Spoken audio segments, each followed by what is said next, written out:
38번부터 39번까지 문장 삽입 보도록 하겠습니다. 문장 삽입은 어떻게 푼다? 문장 삽입도 순서랑 마찬가지로 소재를 정렬해주는 문제다. 그럼 어떻게 정렬하느냐? 우리 주어진 글이 있으니 이 주어진 글과 어떻게? 앞, 뒤로 소재가 가장 잘 연결되는 곳에다가 주어진 문장을 넣어서 소재를 정렬시켜 주시면 되고, 혹은 멀쩡히 잘 있던 문장을 하나 똑 떼왔으니까 뭐가 발생할 수도 있다, 단절이 발생할 수도 있다라는 걸 유의하면서 문제를 해결해 주시면 된다. 주어진 글 먼저 읽어보도록 하겠습니다. 한 대안적인 관점은, 즉 다른 관점은 뭐냐면은 우리는 이해한대. 우리가 느끼는 감각을 이해하고 우리가 보는 얼굴 표정을 이해한대. 오로지 언제만? 우리가 그런 표정이나 감각에 이름 혹은 단어를 붙였을 때만. 즉 우리는 발달시킨데 정서적인 개념을 뭐라기보다는 그것을 상속한다라기보다는. 자, 일단 첫 번째 글 읽고 이해해보면 결국 뭔 거야? 우리는 어디다가 단어를 붙여서 이해한대.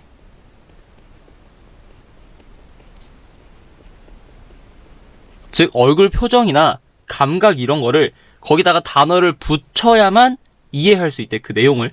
이렇게 내용적으로는 보면 되고, 자 근데 여기에 한 가지 더 힌트가 있죠. 뭐? 대안적인 관점이래, 혹은 다른 관점이래. 자, 대안적인 관점, 다른 관점이라고 할 거면 최소 앞에 뭐가 있어야겠어? 어떤 관점이 앞에 등장해야겠죠. 앞에서 어떤 관점에 대한 설명이 있으니까 그거에 대한 다른 관점 혹은 대안적인 관점이라고 나올 거 아니야.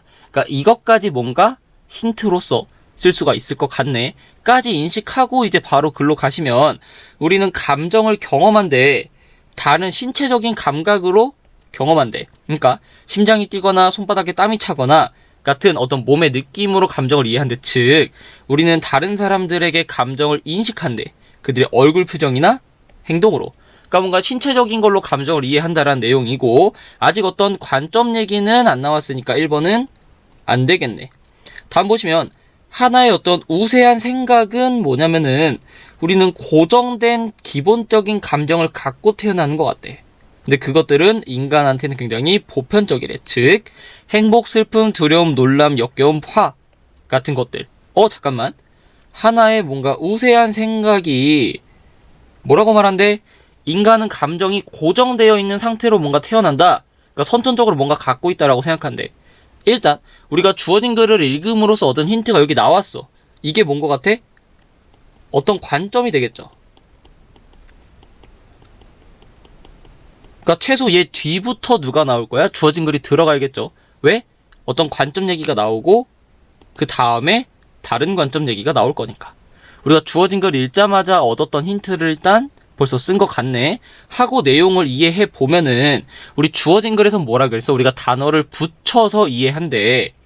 즉 감정은 상속되는 게 아니라 우리가 발달시키는 거래. 처음부터 모르니까 단어를 붙여서 이해하는 거잖아. 근데 1번 뒤에는 뭐라 그랬어? 우리가 고정된 감정을 갖고 태어난대. 얘는 주어진 거라고 정반대 얘기하고 있잖아. 얘는 감정이 어떻게 된다라는 거야? 상속된다라는 거잖아. 여기까지 이해하시죠? 그럼 2번 보시면 우리가 중력이라는 단어를 붙이는 것처럼이래. 우리의 직관적인 이해인데 어떻게 물체들이 공간을 움직일까에 대한 우리의 이해에다가 중력 때문이구나 라고 중력이라는 이름을 붙이는 것처럼, 우리는 단지 단어를 붙인데 이러한 선천적이고 보편적인 감정에다가 언제 그런 단어들이 이용 가능해졌을 때, 사실 여기가 조금 낚시가 들어갈 수 있는 부분이었다. 왜? 우리 주어진 글에서 단어를 붙여서 이해한대. 단어를 붙여서 단어 붙인대. 단어 붙인대. 이거 주어진 거라고 연결될 것 같은데? 근데 이 관점은 이래라고 여기서 관점을 설명했으니까 단어를 붙여서 이해한다란 말의 시작점은 누가 될 거야? 얘가 되겠지. 왜? 얘가 이걸 소개해줬잖아. 이런 관점이 있어라고. 그러니까 단어를 붙인다는 얘기가 나왔네? 근데 뭔가 붙인다는 거 얘가 시작점인데? 그럼 2번이겠네 라고 했으면 틀렸겠다. 왜? 자, 조금 더 집중해서 읽어보면은, 자, 우리의 직관적인 이해에다가 단어를 붙인대. 그러면 주어진 글은 단어를 붙여서 이해했다는 내용이잖아. 얘는 뭐야? 이미 직관적으로 이해를 먼저 했어. 나중에 그냥 뭐 한 거야? 단어를 붙인 거야. 차이를 아시겠나요? 주어진 글은 처음에 이해 못했어. 단어를 붙여서 이해한 거야. 이번 내용은 뭐야? 원래도 이해했고 나중에 그냥 이거를 지칭하기 위해서 단어를 붙이는 거야. 약간 순서가 다르죠. 또 뒤에서 뭐라 그랬어? 이러한 선천적이고 보편적인 감정이래. 선천적인 감정이래. 감정은 어떻게 됐다고? inherit 타고났다고. 아, 주어진 글과 반대였던 첫 번째 관점의 얘기가 계속 나오고 있구나 하니까 2번도 안 들어가겠고, 3번 보시면 되게 중요한 증거는 뭐냐면은 아이들은 얼굴 표정을 분류할 수 없대. 뭐라고? 다른 감정을 나타내는 것이라고 분류할 수가 없대. 언제까지? 그들이 습득할 때까지. 감정에 대한 어휘 목록을.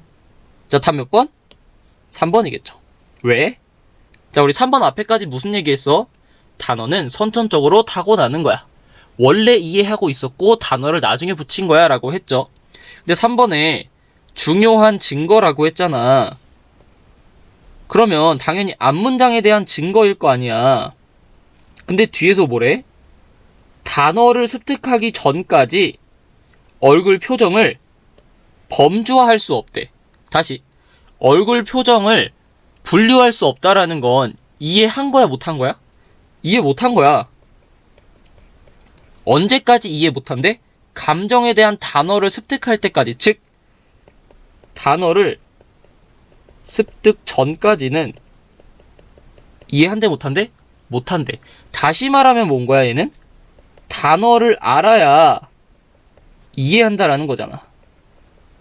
다시, 3번 앞에까진 무슨 얘기했어? 원래 이해했고 나중에 단어 붙인 거야. 근데 3번에 이러한 주장에 대한 증거랍시고 내놓은 게 뭐야? 단어를 알아야 이해한대. 연결이 돼? 안 되죠. 원래부터 이해를 먼저 하고 나서 단어를 붙인 거야 라는 거를 설명하는 증거가 뭐래? 단어를 먼저 알아야만 이해를 한 거야 라는 걸 증거로 사용했대. 밑에 걸로 위에 걸로 설명할 수 있니? 서로 전혀 상반된 주장이잖아. 그러니까 3번에서 뭐가 발생한 거야? 단절이 발생한 거죠. 소재가 전혀 연결이 안 되는. 그래서 여기다가 뭐를 집어넣는 거야? 주어진 글을 넣으니까 어떤 일이 발생해? 주어진 글의 내용은 뭐였어? 단어를 붙여서 이해한다고. 즉, 단어가 먼저고 이해가 나중이라고. 그래서 이거를 설명하려는 증거로서 뭐를 쓴 거야? 단어를 먼저 습득해야, 즉 단어가 1번이어야 이해가 온다라는 걸 예시로 들어준 거네. 즉 답은 몇 번? 3번이 될 거고, 남은 부분 해석만 하면은 그러한 단어들을 가지기 전까지 우리가 화났다, 슬펐다, 두렵다라고 보는 표정들은 함께 불쾌하다라고 분류된대. 자, 슬픔, 두려움, 분노가 단순하게 불쾌함으로만 분류된대. 얘 완전하게 이해한 거 못한 거? 이해 못한 거잖아. 언제? 단어가 없을 때. 또 단어를 습득하는 건데 감정의 다른 유형에 대한 단어를 습득함으로써 감정을 경험하거나 타인한테 있는 표정들을 관찰하면서 언어를 습득하면서래. 이제 뭐 한 거야? 단어 습득한 거야. 단어 습득하면 뭐 할 수 있대? 개념을 발달시킨대. 어떤 개념? 감정들이 들어가는 개념을 발달시킨대. 이제 뭐 한다고? 이해한다라는 내용. 답은 몇 번? 3번이 된다. 39번 보도록 하겠습니다. 마찬가지로 주어진 걸 먼저 읽으면 나머지 경우에 혹은 나머지 시간에, 그러니까 심지어 개인들이 최선의 노력을 하고 있어. 문제에 대해서 생각하려고 최선을 다하고 있을 때 동기부여적인 목표는 그들의 생각 과정을 편향시키고 그들의 추론을 편향시킨대. 자, 39번의 내용은 뭐야? 개인들이 어떤 문제에 대해서 최선을 다해서 생각하려고 노력하고 있을 때 뭐가? 동기부여적인 목표가 뭐한데 사람들을 편향시킨대 라는 게 일단 주어진 글의 소재네. 얘랑 앞뒤로 가장 잘 연결될 것 같은 부분을 찾으면 모든 사람들은 생각하길 좋아한데 내 자신이 행동하고 있다고. 편향되지 않은 방식으로 대부분. 그래서 우리는 우리 스스로가 눈 가리기를 한 정의의 여신상과 유사하게 본대. 즉 어떤 거야? 평가하는 거야. 상충되는 주장들을 편견, 감정, 동기 없이. 그러니까 우리가 뭐하다고 생각한다고? 편향되지 않았다고 생각한다고. 근데 그러나 되게 압도적인 심리적 연구가 말한데 그러한 편향되지 않는 이성이라는 거는 실제로는 거의 찾기 어려운 특징이래, 인간한테. 그럼 결국 마지막에 얘가 얘기하는 건 뭐야? 인간은 어떻게 됐다라고? 편향됐다라는 거네. 읽자마자 편향됐다라는 소재가 나와버렸어. 그럼 어떻게? 바로 정신 집중하고 읽어야겠죠. 근데 읽고 보니까 어떤 말이 나와? Much of the time이래. 대부분의 경우에. 우리 39번 주어진 글에 뭐 있었어? 나머지 경우에. 갑자기 대부분의 경우에라는 말을 보자마자 여기는 나머지 경우가 있었는데 그러면 대부분의 경우는 이렇다라는 내용이 끝나야 나머지 경우는 이렇다라는 말이 나올 거다라고 우리가 이해할 수가 있죠. 그럼 1번은 돼, 안 돼? 안 되겠죠. 대부분의 경우가 끝나고 나머지 경우 얘기할 거니까. 이런 식으로 갑자기 힌트를 얻었고, 그래서 보면은 대부분의 경우에 사람들은 자동적인 조종사래. 뭔 말이 하고 보니까 다시 말하면 이라는 거는 앞에 있는 말을 패러프레이징 한 거겠죠. 어떤 말인지 보면은 개인들은 반영 없이 일한대. 뭔가 숙고하지 않고 일한대. 더 자주. 뭐보다? 주의 깊게 생각하고 되게 심사숙고해서 행동하는 것보다 뭐 하지 않고 일한대?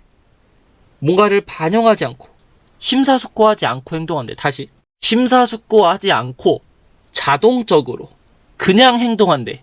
이거 편향된 거야, 편향 안 된 거야? 고려 안 하고 심사숙고 안 하고 자동적으로 행동한대.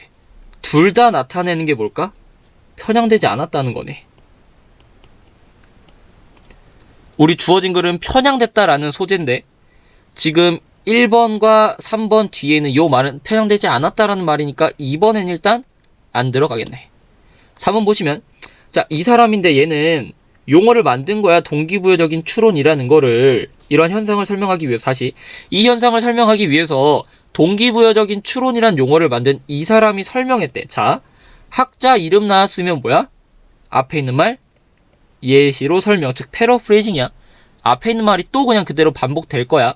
그러니까 편하게 읽으면 비록 개인들이 잘 정돈된, 잘 생각된 결정을 하려고 해. 이용 가능한 증거를 쓰려고 해. 어떤 문제에 대해서 양쪽 측면을 보려고 해. 그렇다고 할지라도 그 과정이 오염된데 동기에 의해서 그들한테 알려지지 않은 탓이. 우리는 생각을 잘해서 결정하려고 하고 증거를 쓰려고 하고 양쪽 다 보려고 한대. 즉 편향되지 않으려고 한대. 근데 뭐 한대? 우리의 과정이 오염된대. 오염된다라는 거는 편향된다라는 거잖아. 다시 3번 뒤에 학자 이름이 나오면서 앞에 있는 말과 정확히 같은 일치하는 반복이 일어날 거야. 앞에서 무슨 얘기했어? 사람들은 대부분 편향되지 않는다며. 이거랑 같은 말 한다며. 똑같은 말 해야 돼. 근데 뒤에서 무슨 얘기했어? 편향된대. 둘이 같은 얘기 한 거야? 다른 얘기 한 거죠?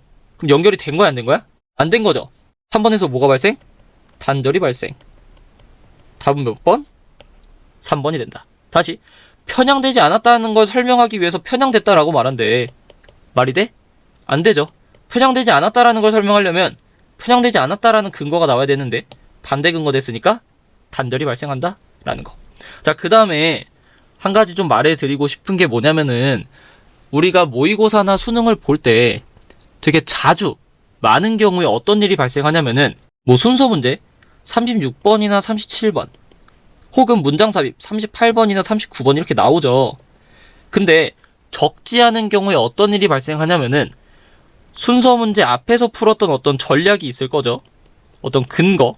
이게 그대로 구현되는 경우가 많다.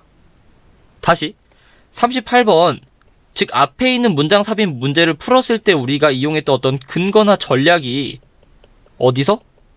다음 문항에서 그대로 발현되고 이용되는 경우가 많다라는 거. 자, 여기서도 그 예시가 나오는데 자, 38번에서 뭐라 그랬어? 대안적인 관점이 있대 라는 말을 근거로 우리가 뭐 할 수 있었어? 앞에 어떤 관점이 나오겠구나. 그 다음에 이 글이 나오겠구나 라고 힌트 얻었죠. 39번도 뭐래? 나머지 경우에 라는 말과 대부분의 경우에 라는 말 때문에 대부분의 경우 다음에 얘가 나오겠구나 라는 힌트를 어떻게 얻었어? 정확하게 똑같이 얻었어. 다음 또 보면은 38번에 얘랑 뒤에 있는 문장이랑 정확하게 같은 말을 말해야 되는 패러프레이징 구간인데 같은 말을 말하지 않고 반대말을 말해서 정답을 찾았어. 그쵸? 39번에서도 마찬가지. 얘랑 패러프레이징 구간이라서 정확하게 같은 말을 해야 되는데 반대말을 말해서 단절을 찾았어. 38번, 39번이 어떻죠? 정확하게 같은 전략, 같은 근거를 기반으로 답을 찾았다. 즉 말씀드리고 싶은 건 뭐냐면, 그러니까 모든 문제가 앞에 있는 유형에서 썼던 전략을 그대로 써라가 아니라 이런 경우가 많으니까 36번이나 38번을 쓸 때 조금 잘 체계적으로 논리적인 전략을 써서 문제를 풀었을 때 그 전략이 그대로 뒤에 적용이 돼서 도움을 받는 경우가 많다라는 거. 즉 36번이나 38번을 풀 때 조금 더 집중해서 논리적이고 체계적으로 문제를 풀려고 노력하다 보면은 그 전략이 뒷문제에서 그대로 적용되는 경우가 있어서 도움을 받을 수 있는 경우가 있다라는 거. 즉 여기서도 38번 문제를 조금 체계적으로 잘 풀었으면은 39번에서 내가 썼던 그 논리를 그대로 적용하는 그런 어떤 유의미한 좋은 결과가 있었을 수도 있다라는 거. 그래서 이렇게 문제를 풀 때 조금 더 신경을 써 주셨으면 좋겠고, 어쨌든 단절이 발생했으니까 3번이 답이고, 그래서 주어진 문장을 3번에 넣어 보시면, 자, 대부분의 경우에 동기부여적인 목표라는 게 사람들을 편향시킨대. 뭐 한다고? 편향시킨다고. 그래서 편향시킨다라는 걸 설명하기 위해서 이제 예시를 든 거죠. 어떻게? 우리는 편향됐다라고. 이렇게 연결이 편향으로 소재가 연결이 되니까 3번이 답이고, 이제 4번 마저 해석해보면 개인의 동기는 사람들로 하여금 더 집중하게 한대. 어떤 정보에 집중하게 하고 다른 정보는 무시한대. 어떤 정보는 주의 깊게 보고 다른 정보는 무시한대. 이거 뭐 된 거? 편향된 거. 또는 사람들은 다른 전략을 쓴데 정보를 평가하기 위해서, 그들이 옳다라고 선호하는 정보를 평가하기 위해선 다른 정보를 써.